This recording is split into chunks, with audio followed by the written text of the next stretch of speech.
Most people think Kegels are just squeezing and releasing, but that's only 20% of the story.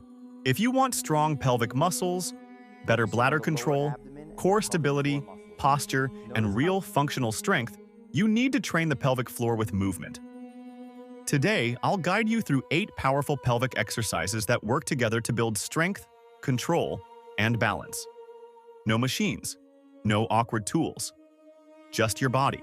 Before we begin, remember, move slowly, breathe deeply, and never force the contraction. Exercise 1. Pelvic tilt into bridge. Lie on your back, knees bent, feet flat on the floor. First, gently tilt your pelvis by flattening your lower back into the floor. Now squeeze your pelvic floor and glutes together and lift your hips into a bridge. Hold for 3 to 5 seconds, then slowly lower down. This exercise strengthens the pelvic floor, glutes, and lower core as one unit. Don't arch your lower back. Control the movement. Exhale as you lift. Inhale as you lower. Exercise 2. Squat jack Kegels. Stand tall with feet together. As you jump or step your feet wide into a squat, relax the pelvic floor slightly. As you come back up, gently squeeze the pelvic muscles.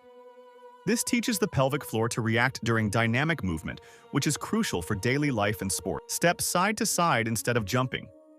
Don't clench too hard. Think gentle control. Exercise 3. Butterfly pose, Kegels. Sit on the floor, bring the soles of your feet together, knees open. Sit tall. Place one hand on your lower belly. Slowly squeeze your pelvic floor for 5 seconds, then relax fully for 5 seconds. This position opens the hips and helps you activate deep pelvic muscles that are often weak or inactive. Quality over quantity. Slow nasal breathing. Exercise 4. Pike to cobra, push-ups. Start in a pike position, hips high, hands on the floor. As you lower your chest forward and down into cobra, relax your pelvic floor. As you push back up, gently engage the pelvic muscles and core. This movement connects pelvic floor, abs, shoulders, and spine. Perform slowly without full depth. Add a 2-second pelvic hold at the top. Exercise 5. Mountain climbers, controlled. Get into a plank position. Bring one knee towards your chest at a time, slowly and controlled. Every time your foot leaves the floor, lightly engage your pelvic floor. This builds endurance and coordination. Slow is better than fast. Don't let hips sag or bounce. Exercise 6. Scissors. Lie on your back, hands under hips if needed. Lift both legs slightly off the floor. Open and close the legs like scissors while keeping the core tight.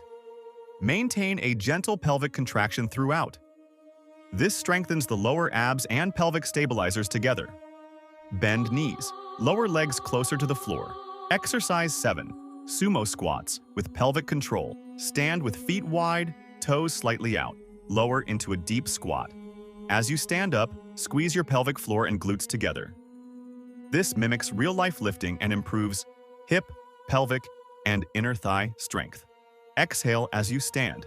Push knees outward slightly. Exercise 8. Spider plank.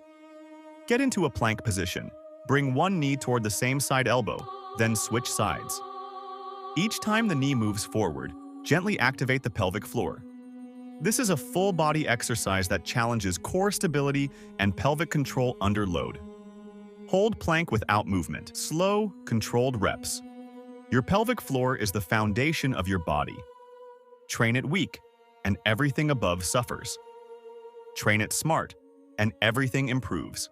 Do this routine 3 to 5 times per week, or even daily if done gently. Strength, control, confidence, and long-term health will follow.